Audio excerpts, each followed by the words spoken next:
In this session, we are briefly going to touch upon the challenges that prevent us from contributing to open source. More specifically, I'll be presenting a case study of my own open source journey, and I hope that besides showing you how to start contributing to the open source world, my story also motivates you to do so. Finally, we'll look at the benefits of contributing to open source. But before that, let me introduce myself. I'm Judo Saraswat. I'm an official Ubuntu member and I'm also the project lead and creator of the popular Ubuntu remixes, Ubuntu Unity Remix and Ubuntu Edge Remix. These are Ubuntu based distributions and I'm working to get official flavor status for them. I'm on the Unity 7 maintainers team and I've just turned 11 and study in grade 6 of Delhi Public School, Arkipuram, New Delhi.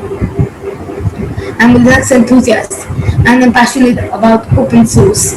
I like to develop Linux distributions either from scratch or based on distributions like Debian and Ubuntu. I also like to develop operating systems in C and assembly. I love bash scripting and coding in C Sharp and C. Now, as you all know, open source really means software for which the original source code is made freely available. So before I begin, let me ask you a question. How many of you know how to contribute to FOSS and open source projects and where to start? That picture sums up the state of affairs of open source in India. Quite sad indeed. We see that despite being one of the most active developer bases globally, our country is still far behind in open source and FOSS adoption and participation. Now, what stops us from participating in open source? It's mostly because people don't know where to start, how to start, or they do not have the motivation to do so. It is also possible that they do not understand the benefits of contributing to open source. Benefits not just for the community but for themselves. Or sometimes people think that they lack the necessary skills to be able to contribute. This talk especially aimed at such people. I'm going to tell you my own story, which I hope would help motivate and encourage at least some of you to start participating in FOSS. If this session motivates even one person to start contributing to FOSS, I'll consider this talk successful. I hope my story will help you understand how easy it is to contribute once you choose your area of interest and decide to take the plunge, and how your work benefits the community. In fact, once you do the first code push, it becomes really addictive and you feel like contributing even more and more. Now, let me present before you my own journey in open source and walk you step by step through the process involved. Like I said earlier, the first step will be to identify your area of interest. Let me give you my example. About 3 to 4 years ago, I had an old laptop which was slowing down with a third generation i5. Also, I'd been developing Android apps using Java and XML. So on Windows, it used to take 10 minutes or more to build Android apps. And despite changing just one or two lines, and the Android emulator was really slow. On Windows, even with Genymotion, that's when I decided to install Linux on my laptop. This is how I got introduced to Linux. I'd also read that Arch Linux was lightweight enough for such a machine. I also read that it could be tweaked very easily and that I could install it manually. It indeed worked very well, and I had a great experience with it. Later, I tried out Ubuntu. When I started OS and kernel development in C and assembly, I found all the tools required to develop it in the Ubuntu repositories, such as NASM for assembling the assembly code, GCC for compiling the C code, Qemo for testing it, etc. I started Android ROM development from AOSP and was glad to see that it would build well on Ubuntu, so I stuck with Ubuntu. I was hooked completely, and I knew that this was the platform where I wanted to develop. This is how I figured out my area of interest.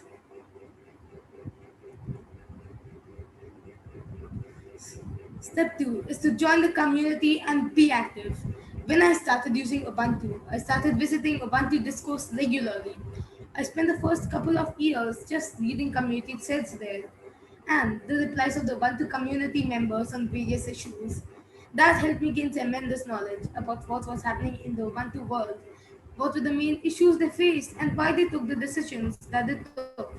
Now, apart from reading threads, I also created an account there and started replying to threads on Ubuntu Discourse and started many new threads about various topics related to Ubuntu. I started forming opinions on various topics and proposing ideas like rolling release for Ubuntu. It was later picked up by the community and implemented in the form of Rolling Rhino.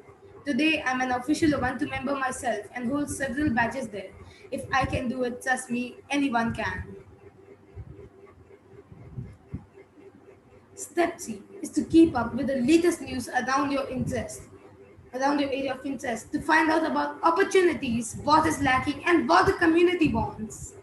So, when I launched Ubuntu Unity, and it got widely reported in the open source and technology news portals like FOSS, Tech Republic, and others, a lot of my friends and relatives asked me how I even knew what to build and that what I built would become so popular.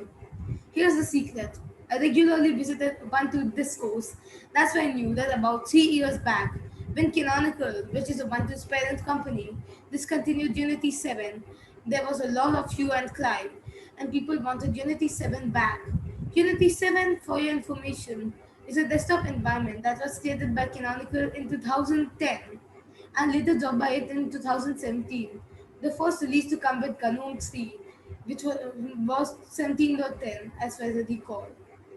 Anyways, there were community efforts to bring it back later, but none of them sustained over a period of time. Zoldy Peace, another developer who discontinued his Unity XP project earlier this year, and the community was disheartened. That's when I decided to step in and create Ubuntu Unity Remix. So, keeping up with the news helped me in understanding what the community wanted and where the opportunity or scope was. This is the look of Ubuntu Unity, my project. Step 4 is don't let go of new opportunities that come along the way. The Ubuntu Unity community requested me to work on a bidding for students that would cater to the academic community. I immediately created Ubuntu Ed, which is an educational spin-off Ubuntu for students, ranging from preschool to university level. So, while working on projects, you come across such scenarios which might need innovative solutions. Don't let go of such opportunities. Step 5 is to build a strong reputation that could really help during open source project launch. By the time I came up with Ubuntu Unity, I'd already built a strong reputation in the Ubuntu community. I had volunteered to head the development team of Ubuntu Cinnamon, another Ubuntu unofficial flavor or remix, and was also quite active in voicing my opinions on Ubuntu discourse. So, when I launched Ubuntu Unity, it got the attention of people at Canonical like Alan Pope, who tested my project and then retweeted my release post. This really helped in getting the attention of the community and was like a stamp of authenticity on my work. Thereafter, my project and I got featured on Forbes, Tech Republic, FOSS Bytes, 9 to 5 Linux, Destination Linux Network, and various other technology and open source news portals. And the Ubuntu Unity community has been growing in size ever since.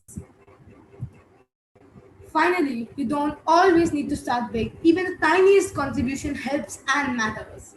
You don't have to announce and make a big project. You can contribute in terms of tiny fixes, and that could also make a huge difference to not only the project, but at the same time also improve your reputation. So, besides developing Ubuntu Unity and Ubuntu Ed, I also participate regularly in reporting anti-aging bugs, doing small fixes for other projects. For example, I made a tiny code fix to the Unity tweak tool and it resolved a major issue of an incomplete theme list, which was annoying many people. While fixing bugs definitely earns you points, you could also earn points by aging bugs, which essentially means handling bug status, for example, marking it as valid or invalid, can be fixed or cannot be fixed, assigning it a priority, etc. This fetches viewpoints on most platforms. When you voice your opinion on various issues or propose an improvement or a new feature, the number of likes and comments on your thread could earn you badges on a lot of platforms. Now, let us take a look at the benefits of contributing to FOSS and open source projects. It is a service to the community. I've had people from around the world thanking me for making Ubuntu Unity and Ubuntu Ed. They told me that before I released Ubuntu Unity, they were still using Ubuntu 16.04, that is an older version of Ubuntu, and did not upgrade to Ubuntu 12.04 LTS for fear of losing Unity 7. Every such appreciation or thank you message makes all the effort worthwhile and gives me tremendous satisfaction. It improves your reputation and it helps you upgrade your skills and stay relevant. When you report, try or fix bugs in open source projects, know that your code will be reviewed by the best minds in the community and hence you'll get the best feedback or review. Also, by looking at others' code, you'll learn the best practices being followed across the globe. So, that helps in improving your skills. And the more you contribute, the more new and useful skills you pick up. If each one of us starts contributing to open source, it would go a long way in making India a global force hub. Now, before we end, let me ask you the question that I had asked you at the beginning of this talk. How many of you feel inspired to contribute to FOSS now? If anyone has also, how many of you know how to go about it? Here are my contact details in case you want to contact me later. Have a good day, everyone.